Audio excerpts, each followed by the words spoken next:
जय श्री राम। मैं आचार्य सुनील त्रिवेदी। आप लोग देख रहे हैं भविष्य दर्शन।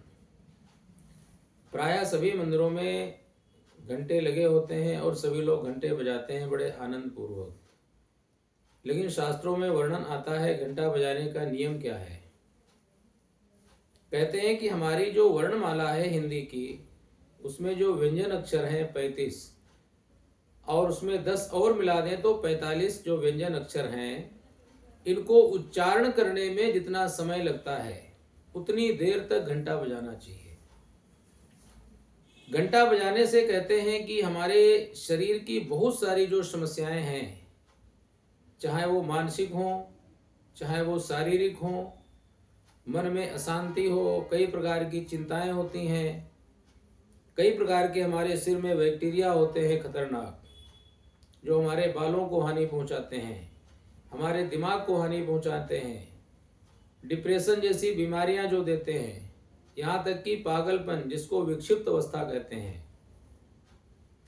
ऐसी जो समस्याएं हैं वो भी घंटा की ध्वनि से दूर होती हैं। नारद पुराण और पद्म पुराण में स्पष्ट वर्णन आता है कि घंटी मधुर ध्वनि में बजानी चाहिए और इतने वर्णों का, व्यंजन अक्षरों का उच्चारण करने में जितना समय लगता है उतनी देर तक घंटी बजानी चाहिए और उसके नीचे खड़े रहना चाहिए। घंटी बजा करके आप वहां से चले गए तो आपको उतना लाभ नहीं मिलेगा। वैज्ञानिकों ने भी इस विषय पे रिसर्च किया है कि जो घंटी की ध्वनि होती है इससे क्या फायदा होता है। तो घंटी की ध्वनि से यही फायदा होता है, जितनी भी मानसिक अशांति है, परेशानी है, चिंताएं हैं, टेंशन है, मन की दुर्बलता है, विल पावर की कमी है, वो सारी चीजें घंटी की ध्वनि से पूरी होती हैं। लेकिन घंटी को मधुर आवाज में बजाना है और उसके नीचे खड़े रहना उतनी देर तक। और अगर ऐसा कोई व्यक्ति 51 दिन तक या 40 दिन तक करता है तो रिजल्ट उसके सामने आएगा।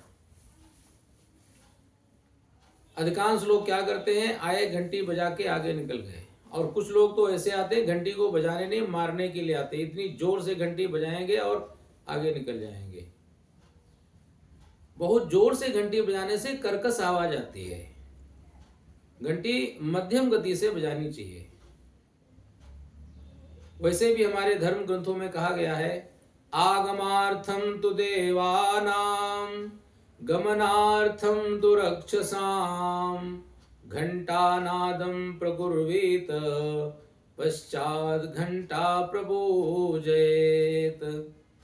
जब हम घंटी बजाते हैं तो घंटी की ध्वनि की आवाज सुनकर के जितनी भी दैवी शक्तियां हैं, सकारात्मक ऊर्जा है, वो वहां पर उपस्थित हो जाती है अदृश्य रूप से, जिसे हम इन आंखों से नहीं देख सकते, अनुभूति कर सकते हैं, उसका एहसास कर सकते हैं। जैसे हवा चलती है पंखे में, हवा दिखाई नहीं पड़ती लेकिन उसकी अनुभूति होती है। तो उसी तरह से जब हम घंटी बजाते हैं सही ढंग से, सही विधान से, शास्त्र विधि से, तो जो सकारात्मक ऊर्जा है, दैवी शक्तियां जो है, घंटे की आवाज सुन करके वहां पर उपस्थित हो जाती हैं। और जो राक्षसी प्रवृत्तियां हैं, जो दुष्ट प्रवृत्तियां हैं, जो नकारात्मक शक्तियां हैं, वो सब घंटी की आवाज सुन के, जहां तक घंटी की आवाज सुनाई पड़ेगी वहां से दूर भाग जाती हैं। और इसीलिए भगवान की कोई पूजा, उपासना, आराधना की जाती है, यज्ञ किया जाता है, आरती की जाती है तो घंटी बजाई जाती है। गरुड़ घंटी कहते हैं इसको।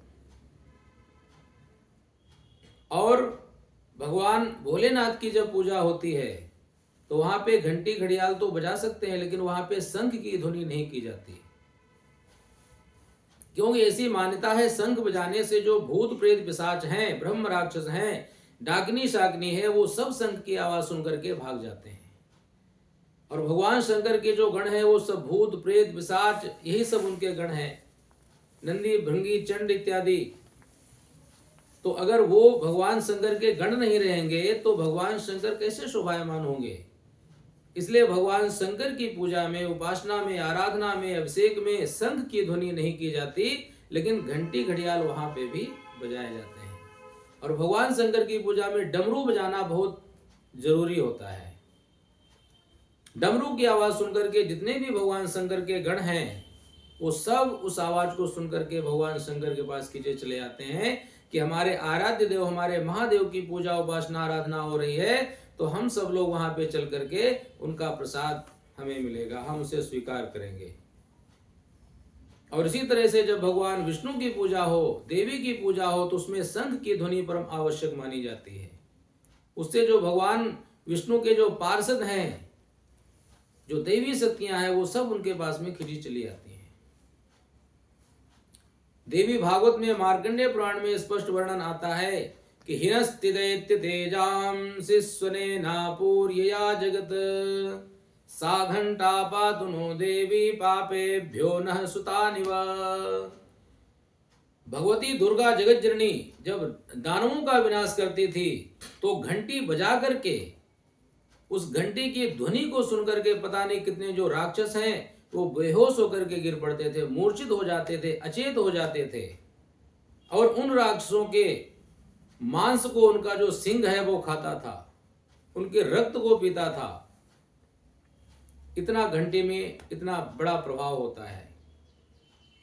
हिनस्त दैत्य तेजांसि सुने ना पूरी जगत सा घंटा पातनो देवी पापे भ्यो न सुतानिवा। और उस घंटी की ध्वनि से हमारे पापों का नाश होता है, हमारे अंदर जो नकारात्मक शक्तियां हैं उनका विनाश हो जाता है। एक नई ऊर्जा, नया उत्साह, नई उमंग के साथ में व्यक्ति के अंदर एक नई ऊर्जा जागृत हो जाती है। इसीलिए जब हम लोग भगवान की आरती करते हैं तो बाएं हाथ में घंटी पकड़ के बजाते हैं और दाहिने हाथ से भगवान की आरती करते हैं।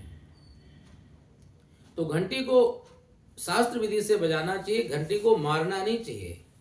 मधुर ध्वनि में बजाएं और उसके नीचे खड़े रहें। अगर ऐसा कोई व्यक्ति करता है तो बड़ी बड़ी जो विक्षिप्त अवस्थाएं होती हैं, डिप्रेशन जैसी समस्याएं, उनमें भी काफी राहत मिलती है। लेकिन लगातार ये क्रम करना चाहिए और बड़ी नियम से करना चाहिए, बड़ी श्रद्धा से करना चाहिए, भगवान के ऊपर पूरा विश्वास करके करना चाहिए, तो उसका रिजल्ट आपके सामने आएगा। जय श्री राम।